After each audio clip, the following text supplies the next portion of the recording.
Brent, Sarah, state legislators on both sides of the aisle agree something needs to be done about the low-income home energy assistance program, or LIHEAP. But after a more than 4-hour-long hearing, lawmakers eventually voted to approve a plan to implement the program with 30% less funding.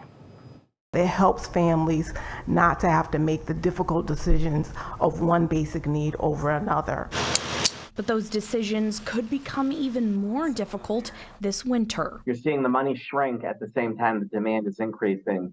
So it's a really bad scenario. Monday, state lawmakers approved a plan to implement the Low-Income Home Energy Assistance Program, or LIHEAP, with about 31% less funding than last year.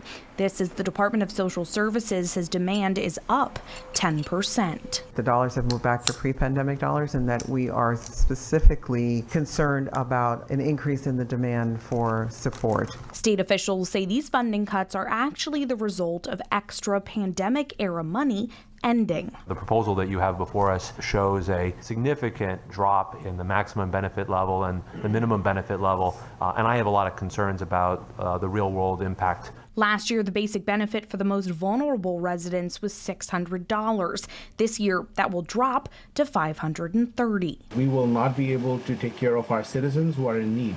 This disaster is pretty clear. It is coming. Lawmakers on both sides of the aisle concerned, but many say their hands are tied as the state is constrained by its spending cap. These are the federal dollars that are available. We cannot change what the federal dollars are that are available to us. Last year there was room to be able to put more money into it. This is a bigger challenge because we would have to undo some of the budget and figure out how to make it work.